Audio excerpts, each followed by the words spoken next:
Assalamualaikum warahmatullahi wabarakatuh.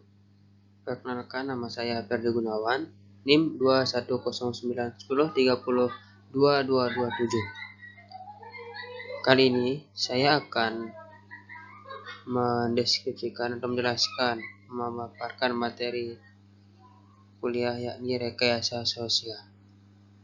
Langsung saja. Rekayasa sosial adalah upaya intervensi terencana dalam mempengaruhi sikap dan perilaku sosial tertentu untuk mencapai perubahan sosial. Rekayasa sosial atau social engineering adalah campur tangan gerakan ilmiah dari visi ideal tertentu yang ditujukan untuk mempengaruhi perubahan sosial. Rekayasa sosial merupakan sebuah jalan mencapai sebuah perubahan sosial secara terencana. Berikut definisi istilah rekayasa sosial menurut beberapa tokoh. Yang pertama, menurut Jason Pollack dan Prakash Ranganathan.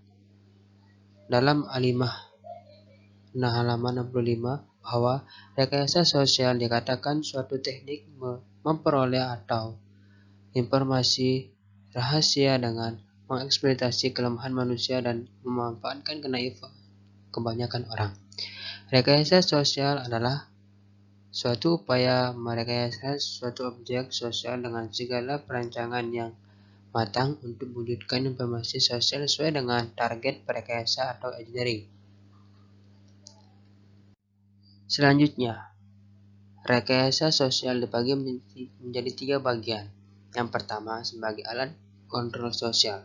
Pada dasarnya, pola-pola kontrol sosial tidak dimaksudkan untuk mengendalikan masyarakat, tapi lebih kepada cara untuk membuka ruang bagi masyarakat untuk beraktualisasi sehingga dapat terlihat jelas peran dari masyarakat tersebut untuk dalam proses perubahan sosial. Yang kedua, sebagai alat politik. Politik dan rekayasa sosial adalah dua hal yang tidak dapat terpisahkan, meskipun pada dasarnya keduanya hampir tidak berbeda satu sama lainnya, karena keduanya bertujuan mengorganisir masyarakat untuk tujuan tertentu. Hanya saja rekayasa sosial yang punya ruang lingkup yang lebih luas serta tidak terbatas pada permasalahan kekuasaan semata. Dalam dinamika politik, rekayasa sosial kerap digunakan untuk mendapatkan dukungan dari masyarakat. Yang ketiga, sebagai alat pemersatu bangsa.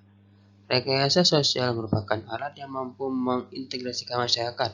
Hal ini dikarenakan adanya tujuan, yaitu perubahan ataupun mengendalikan stagnasi akibat keadaan yang telah memenuhi syarat sebagai masyarakat yang sejahtera.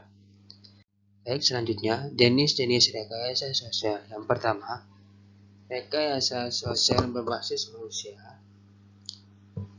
Yang kedua, rekayasa sosial berbasis teknologi.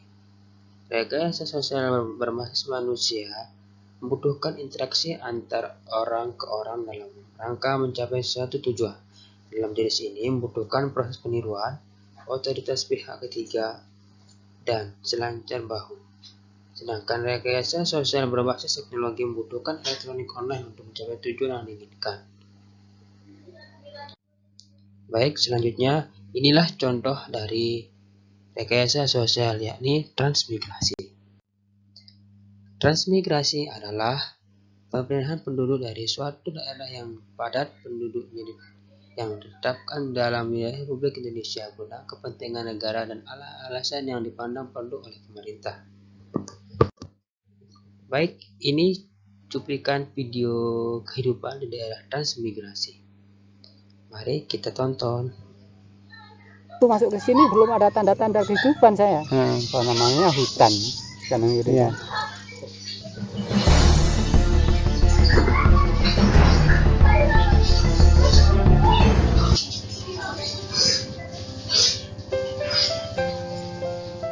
Inilah gambaran kehidupan di daerah transmigrasi, berupa pepohonan, pohon kelapa, pohon sawit, dan perkebunan. Dan rumah panggung merupakan ciri khas dari transmigran. Di sini mereka melakukan perkebunan dan menggarap lahan yang sudah disediakan oleh pemerintah. Baik, inilah singkat dari video kehidupan dari daerah transmigran. Sekian dari apa yang sudah saya sampaikan, apa yang saya paparkan tadi.